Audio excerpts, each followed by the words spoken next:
یہ شب بارات آ رہی ہے خیر سے، تو اس کے بارے میں بہت ساری باتیں ہیں۔ ہمارے علماء جو ہیں اہل سنت والجماعت دیوبند، ان کا طریقہ کار یہ ہے کہ وہ جو صحیح بات ہے اس کو مانتے ہیں، جو غلط بات ہے اس کا انکار کرتے ہیں۔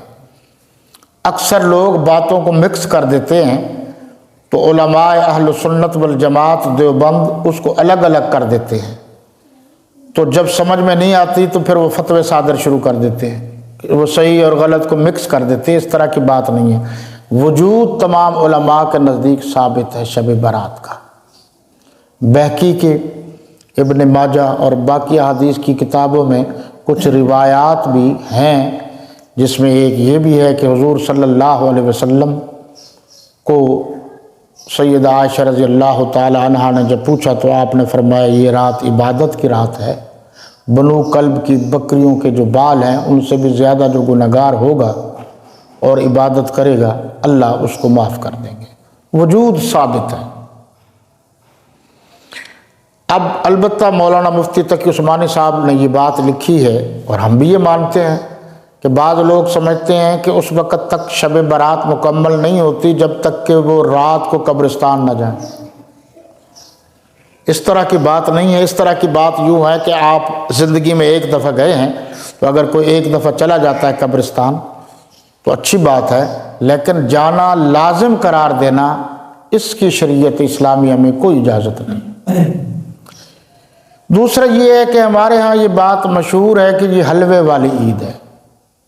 کسی دور میں وہ غربت کا دور تھا تو وہ حلوہ بنا کے کسی کو پیش کر دیا جاتا تھا، یا علماء جیسے ہم بوڑھے ہوتے جا رہے ہیں نرم خوراک سمجھ کے کھا کے عبادت کرتے تھے۔ اور پھر یہ چلتا چلتا مسئلہ یہ ہے کہ ہمارے سرائکی لوگوں میں اس دن جو ہے نا جی باقاعدہ حلوے کی عید یا حلوہ بنا کر پیش کیا جاتا ہے۔ اس طرح کی شریعت میں کوئی بات نہیں ہے۔ شریعت میں صرف دو ہی عیدیں ہیں، عید الفطر اور عید الاضحیٰ۔ یہ کہہ لیجیے یہ حلوے والی عید، شب برات والی عید اور ربیع الاول والی عید یہ ہماری اپنی بنائی ہوئی ہے۔ دوسرا یہ ہے کہ جی خیر سے امام ضامن باندھا جاتا ہے جی، یہ 12 کی رات کو، یہ 15 کی رات کو شب برات کو بڑے جشن ہوتے ہیں۔ اس پر کبھی پھر ڈیٹیل سے عرض کریں گے۔ ان جشنوں میں سے ایک جشن یہ بھی ہے کہ عورتوں کو جو مخصوص گروہ ہے، مخصوص و ملعون گروہ، یہ عورتوں کو بھیج دیتا ہے دریاؤں پر، بڑی نہروں پر۔ جی وہاں رات عبادت کی رات ہے۔ عبادت کیا ہے؟ نہروں کے کناروں پر پڑی رہتی ہیں، کاغذوں کی کشتیاں بناتی ہیں اور پھر دریاؤں میں ڈالتی ہیں کہ امام صاحب بڑی دیر ہو گئی ہے، امام مہدی جس کو امام ضامن بھی کہتے ہیں، ہاں جی امام ظہور بھی کہتے ہیں، پتہ نہیں کتنے نام رکھے ہوئے ہیں، تو وہ آپ جلدی تشریف لے آئیں۔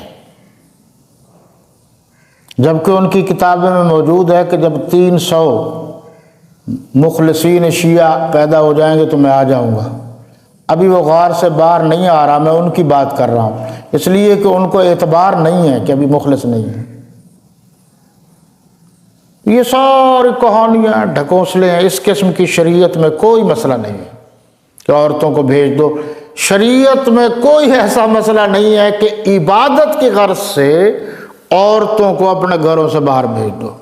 شریعت اسلامیہ تو مسجد میں آنے سے آج کل منع کر رہے ہیں، تمام علماء متفق ہیں۔ اب خیر سے یہ رمضان شریف آ رہا ہے تو بہت سارے لوگ جو ہے وجود میں آ جائیں گے، اس پر پھر بحث کریں گے۔ کوئی 8 والا آ جائے گا، کوئی نہ ہونے کا آ جائے گا، اور کچھ علیحدہ عورتوں کی جماعتوں کا آ جائے گا، کچھ اور آ جائے گا۔ بہرحال یہ قابل غور بات ہے، لیکن عبادت کی غرض سے تنہا عورتوں کو کہیں بھیجنا اسلام میں اس کی اجازت نہیں ہے، تنہا، چاہے وہ حج ہی کیوں نہ ہو۔ اور باقی درباریں یہ وہ آپ یہ خود غور کر لیں گے۔ اس کے علاوہ جی ہمارے ہاں جو خیر سے آپ کو یاد بھی ہوگا کہ یہ عورتیں جو ہے نا جی جب کوئی بچہ باہر جاتا تو ایک کالی پٹی سی اوپر باندھ دیتے ہیں اور کہتے ہیں جی یہ امام ضامن ہے۔ امام ضامن خود ضمانت ڈھونڈ رہا ہے، کوئی مخلص ملے تو میں باہر آؤں، یہ اسی پٹی کو، کالی پٹی کو امام ضامن باندھ رہے ہیں۔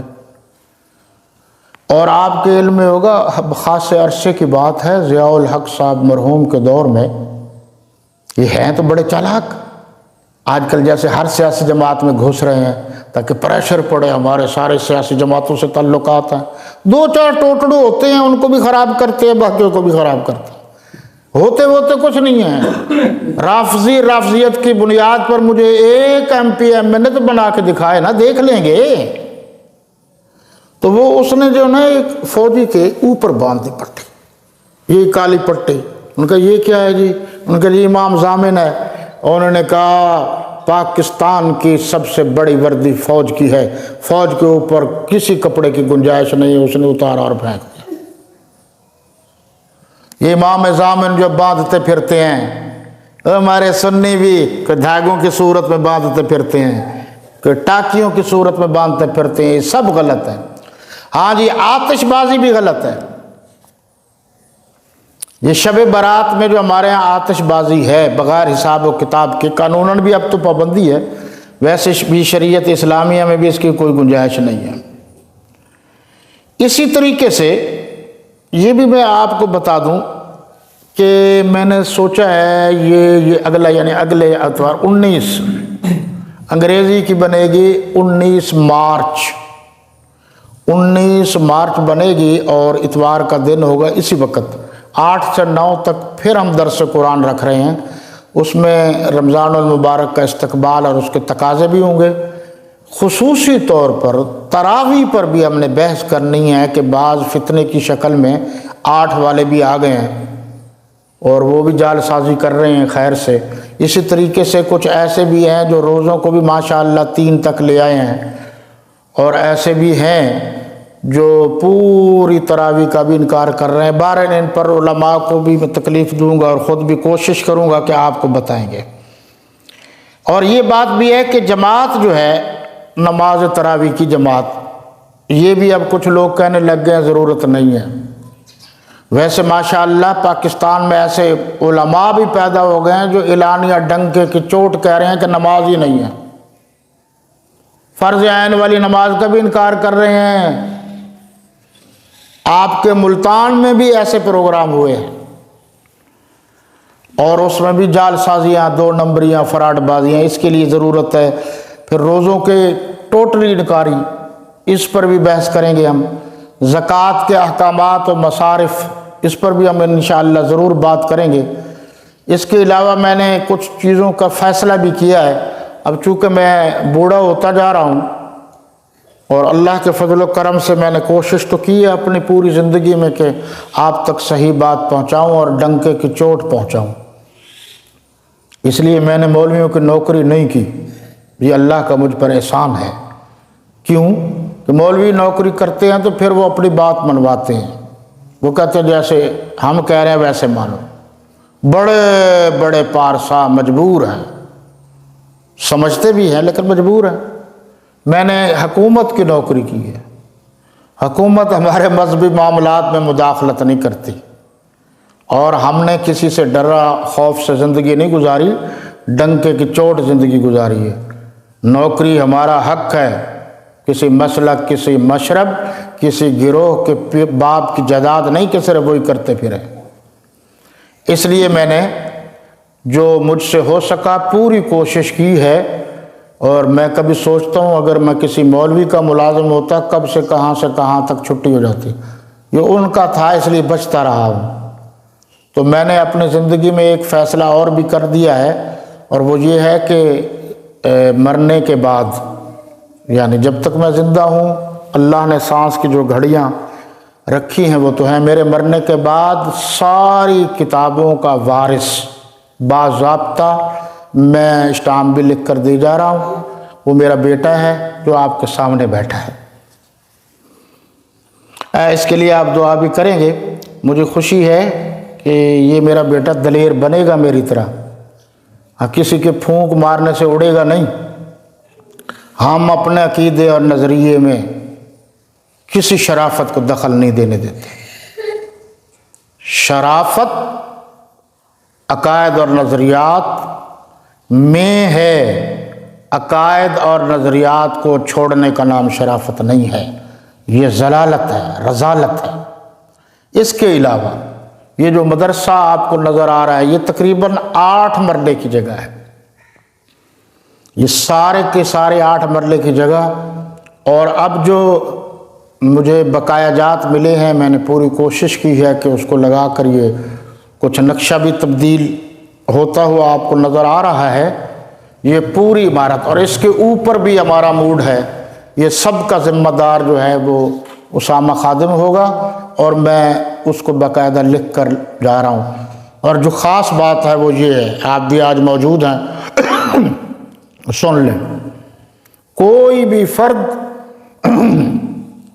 کوئی بھی شخص، اور میرے خاندان کا بھی کوئی فرد یا کوئی اور آدمی مسلک اہل سنت والجماعت دیوبند سے ہٹ کر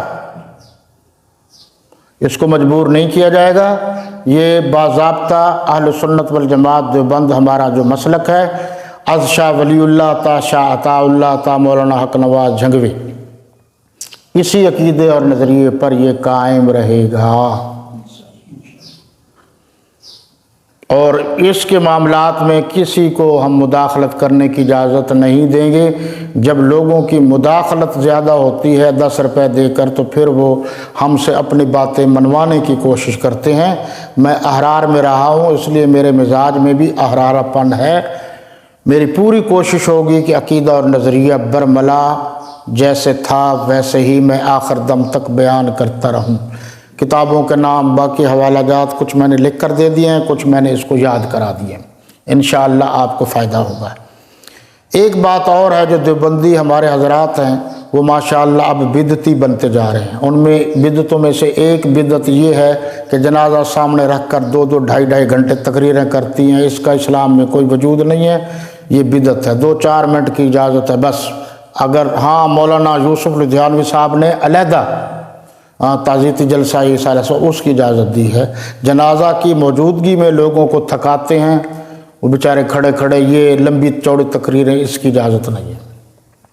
اور جو خاص بات ہے، آپ بھی گواہ رہیے کہ موت تو کسی وقت بھی آ سکتی ہے، تو آپ مہربانی کریں گے کہ جب میں اس دنیا سے چلا جاؤں تو میرے جنازے پر، میں بچوں کو بھی کہہ رہا ہوں، آپ کو بھی کہہ رہا ہوں، میرے جنازے پر ایک اعلان ضرور کرنا ہے کہ میرے جنازے میں کوئی عیسائی، کوئی یہودی، کوئی نصارہ، کوئی ہندو مت، کوئی سکھ، اور کوئی قادیانی اور کوئی رافضی شریک نہ ہو۔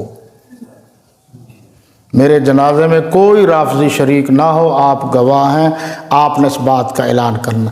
میرے جنازے کو رکھ کر تقریریں نہیں کرنی لمبی چوڑی، یہ ذہن میں رہے کہ یہ بھی ہمارے مولویوں نے بدعت اور ڈھونگ رچا رکھا ہے، جیسے ختم بخاری کا ڈھونگ رچایا دیوبندیوں نے۔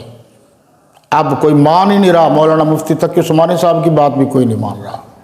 تو اس لیے یہ اعلان آپ سب نے جس میں جتنی طاقت ہو وہ ضرور کرنا ہے، اور کوشش کرنی ہے کہ کوئی رسم ایسی نہیں کرنی جس کی شریعت اسلامیہ میں اجازت نہ ہو۔